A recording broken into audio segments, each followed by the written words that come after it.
जय श्री राधे कृष्णा। बोलिए श्री लक्ष्मी नारायण भगवान की जय। आज की वीडियो में मैं आपको सुनाऊंगी एकादशी माता की कथा या ग्यारस माता की कथा। आपको ये वीडियो अच्छी लगे तो वीडियो को लाइक करके चैनल को जरूर सब्सक्राइब करके बेल आइकन प्रेस कीजिएगा। अब सुनिए एकादशी माता की कथा। एक बार एक राज्य में एक राजा रहा करता था। राजा बहुत ही बुद्धिमान और बलशाली था। राजा सदा ही अपनी प्रजा का बहुत अच्छे से ध्यान रखा करता था। प्रजा भी राजा को बहुत पसंद करती थी। उस राजा की दो बेटियां थीं। राजा अपनी दोनों बेटियों से बहुत प्रेम करता था। राजा की छोटी बेटी देखने में बहुत सुंदर और आकर्षित थी, जबकि राजा की बड़ी बेटी छोटी बेटी के मुकाबले थोड़ी कम सुंदर थी। राजा की छोटी बेटी माता की पूजा करती थी और सभी लोग राजा की छोटी बेटी से बहुत प्रेम करते थे और उसकी बहुत प्रशंसा भी करते थे। राजा भी अपनी छोटी बेटी को बड़ी बेटी से ज्यादा प्रेम करता था, जिसके कारण राजा की बड़ी बेटी को अपनी छोटी बहन से बहुत ही ज्यादा नफरत होने लगी। राजा की दोनों बेटियां जब बड़ी हो गईं, तब पड़ोस के एक राज्य में रहने वाले राजकुमार राजा की बड़ी बेटी के लिए रिश्ता लेकर आया। लेकिन जैसे ही उस राजकुमार की नजरें राजा की छोटी बेटी पर पड़ी, तो वह राजकुमार राजा की छोटी बेटी पर आकर्षित हो गया और छोटी बेटी से पहली ही नजर में प्रेम करने लगा। उस राजकुमार ने राजा की बड़ी बेटी के साथ विवाह करने से मना कर दिया और उसने राजा से कहा कि मैं आपकी छोटी बेटी से विवाह करना चाहता हूँ।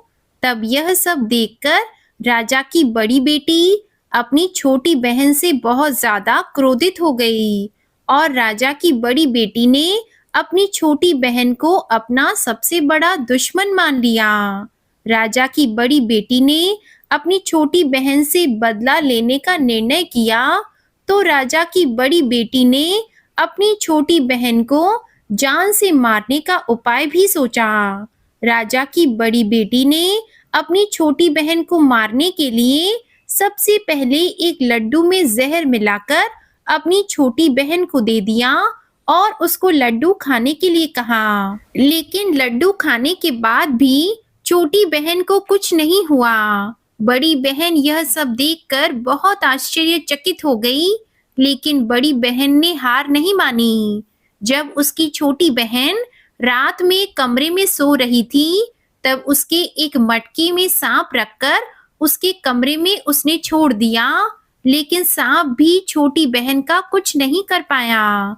जिसके बाद बड़ी बहन ने अपनी छोटी बहन से कहा कि चलो हम लोग कुएं में से पानी भरकर लाते हैं, जिसके लिए वह अपनी छोटी बहन को पानी भरने के बहाने कुएं के पास ले गई और उसने अपनी छोटी बहन को कुएं में धक्का दे दिया। अब छोटी बहन को तब भी कुछ नहीं हुआ, क्योंकि हर बार ग्यारस माता उसकी रक्षा कर रही थी और उधर बड़ी बहन अपने सारे प्रयास के बाद भी असफल हो रही थी, जिससे वह बहुत ज्यादा क्रोधित हो गई और फिर उसने अपनी छोटी बहन के पास जाकर उससे प्रश्न किया कि मेरी छोटी बहन, क्या तुमको पता है कि भगवान ने सबको मृत्यु एक निश्चित समय पर लिखी हुई है और कैसे तुम्हारी या मेरी मृत्यु होगी, क्या यह तुम जानती हो? तब छोटी बहन ने अपनी बड़ी बहन को बताया कि हाँ दीदी, मैं तो जानती हूँ मेरी मृत्यु कैसे होगी। छोटी बहन से ये सब बातें सुनकर बड़ी बहन मन ही मन प्रसन्न होने लगी और उसने अपनी छोटी बहन से कहा कि तो तुम मुझे अपनी मृत्यु का राज बताओ। तब छोटी बहन ने अपनी बड़ी बहन से कहा कि मेरी मृत्यु तो एक तोते में है। जो तोते के गले में एक हार है, उससे मेरी मृत्यु होगी।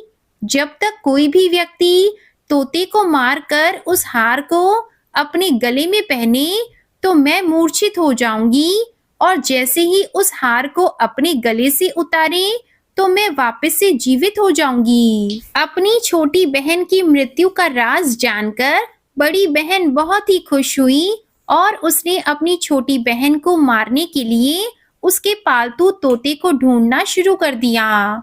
और छोटी बहन को इस बात का आभास हो गया था कि कोई उसकी जान लेना चाहता है, जिसके लिए वह अपने पिताजी के पास गई और उसने अपने पिताजी से कहा कि पिताजी, मेरी मृत्यु के बाद आप मुझे मत जला देना, बल्कि आप मुझे अपनी पुरानी वाली हवेली में एक पलंग में लेटाकर छोड़ दीजिएगा। अपनी छोटी बेटी की यह बातें सुनकर राजा बहुत आश्चर्यचकित हो गया। राजा ने अपनी छोटी बेटी से पूछा कि बेटी, तुम यह क्या कह रही हो? तब राजा की छोटी बेटी ने बताया कि पिताजी, समय किसी के लिए नहीं रुकता है। क्या कब किसको हो जाए, इसका किसी को कुछ नहीं पता। फिर राजा ने अपनी छोटी बेटी से कहा कि तुम ऐसी बातें क्यों करती हो? 2-3 दिन के बाद तो तुम्हारा विवाह है। लेकिन छोटी बेटी ने अपने पिताजी को ऐसा करने पर मजबूर कर दिया और उनसे वचन ले लिया। राजा ने भी अपनी छोटी बेटी की बात स्वीकार कर ली और 2-3 दिनों के बाद जब शादी का समय आया, तब राजकुमार बारात लेकर राजा के घर आया और राजकुमार और राजा की छोटी बेटी का विवाह शुरू हो गया। जैसे ही राजा की छोटी बेटी राजकुमार के साथ फेरे लेना शुरू हुई, तो उसकी बड़ी बहन अपनी छोटी बहन के कमरे में जाकर उसके तोते को पकड़ लेती है और उसको जान से मार देती है। तोते के गले में जो हार था, उसको अपने गले में धारण कर लेती है और जैसे ही बड़ी बहन उस हार को अपने गले में धारण करती है, तो उधर छोटी बहन 3.5 ही फेरे ले पाती है और वहीं पर बेहोश होकर गिर जाती है। जिसके बाद राजा ने बड़े बड़े दर्द हकीमों को बुलाया और अपनी छोटी बेटी का इलाज करने के लिए कहा। राजा की बात सुनकर जब वैद्य ने छोटी बेटी को देखा, तो राजा को बताया कि आपकी छोटी बेटी ना तो जीवित है और ना मरी हुई है। ऐसा तो मैं पहली बार देख रहा हूँ। राजा ने वैद्य और हकीम को यह बात बाहर बताने से मना कर दिया और उनको कहा कि अगर तुमने यह बात किसी को बाहर बताई तो हम तुमको फांसी दे देंगे। राजा ने अपनी छोटी बेटी को पुराने महल में जाकर एक पलंग में लेटा दिया और वहां पर कुछ सैनिकों को तैनात कर दिया। इसके बाद राजा वापस अपने महल पर आ गया। राजा की बड़ी बेटी अपने पिताजी के पास आई और कहने लगी कि पिताजी, अगर यह शादी संपन्न नहीं हुई तो आपकी इज्जत का क्या होगा? आप कहें तो मैं आपकी इज्जत बचाने के लिए राजकुमार से शादी करने के लिए तैयार हूँ। जिसके बाद राजा ने अपनी बड़ी बेटी की बात मान ली और राजा ने बड़ी बेटी को छोटी बेटी के कपड़े पहनाकर मंडप में भेज दिया। लेकिन राजकुमार तो यह जान गया कि यह राजा की छोटी बेटी नहीं है, बल्कि यह तो राजा की बड़ी बेटी है। जब राजकुमार ने शादी करने से मना किया, तो सभी लोगों ने राजकुमार को बेबस करके राजा की बड़ी बेटी से बचे हुए फेरों को संपन्न करा दिया और विवाह भी संपन्न हुआ। जिसके बाद राजकुमार राजा की बड़ी बेटी को अपने महल में ले गया। विवाह होने के बाद राजकुमार उससे ना तो बात करता था, ना उसे पसंद करता था और ना ही उसके आसपास भटकता था। और राजकुमार ने यह फैसला लिया था कि वह अपनी प्रेमिका को ढूंढ कर रहेगा और यह जानकर रहेगा कि उसके साथ क्या हुआ है। एक दिन राजकुमार अपने घोड़े पर सवार होकर राजा के पुराने महल के पास पहुंचा, जहां पर उसने कुछ सैनिकों को देखा।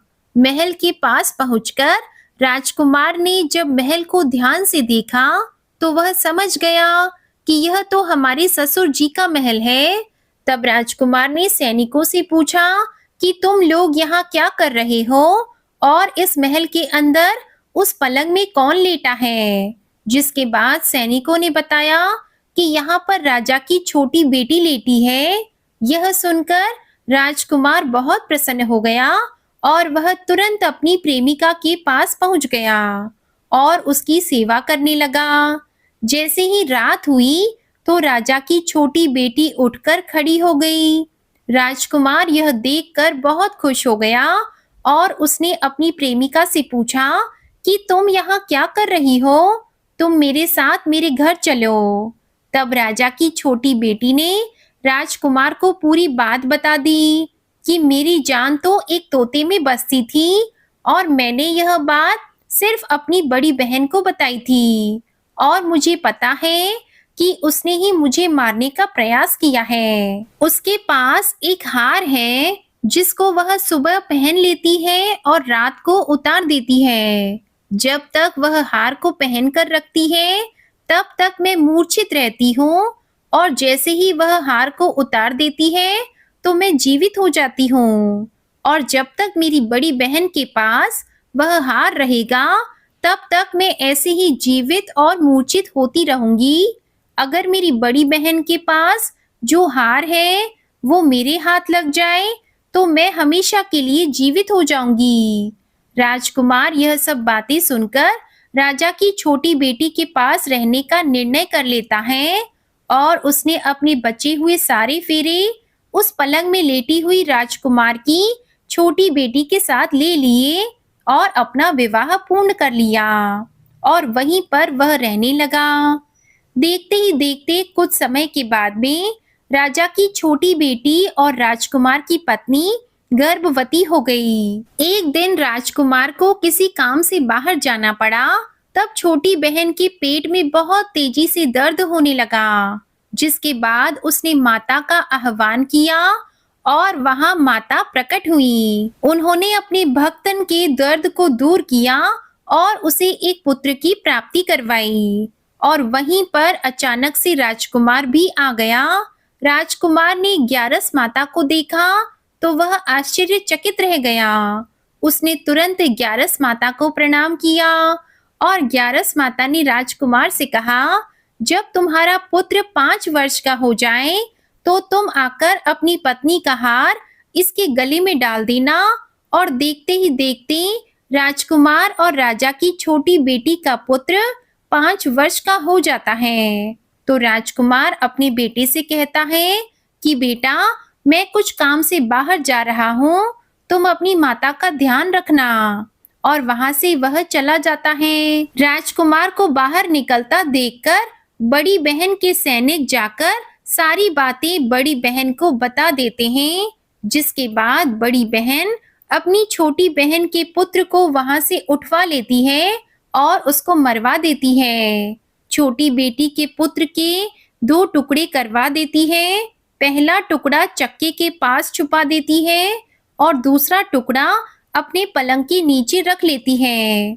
अब ग्यारस माता भिखारिन का रूप लेकर आती है और एक भिखारिन का रूप रखकर बड़ी बहन के पास चली जाती है, जिसके बाद वहां पर भिक्षा मांगने लगती है।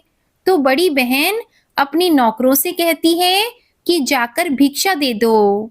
लेकिन जैसे ही नौकर ग्यारस माता को भिक्षा देने के लिए आते हैं तो माता उन्हें मना कर देती है और कहती है कि मैं तुम्हारी महारानी से ही भिक्षा लूंगी। इसके बाद बड़ी बहन स्वयं ही भिक्षा देने के लिए माता के पास आती है। तब माता एक बिल्ली का रूप लेकर उसके कमरे में चली जाती है और वहां छोटी बेटी के पुत्र के 2 टुकड़ों को आपस में जोड़ देती है और उसे जीवित कर देती है। फिर उसे वहां से लेकर चली जाती है। राजकुमार अपने बेटे को लेकर अपनी पत्नी के पास जाता है और उसे कहता है कि तुम इसका ध्यान रखना। अगर तुम इस बच्चे का अच्छे से ध्यान रखोगी तो मैं तुमसे बात करूंगा। एक दिन राजकुमार अपने बच्चे से कहता है कि तुम मम्मी से उनके गले का हार मांग लो।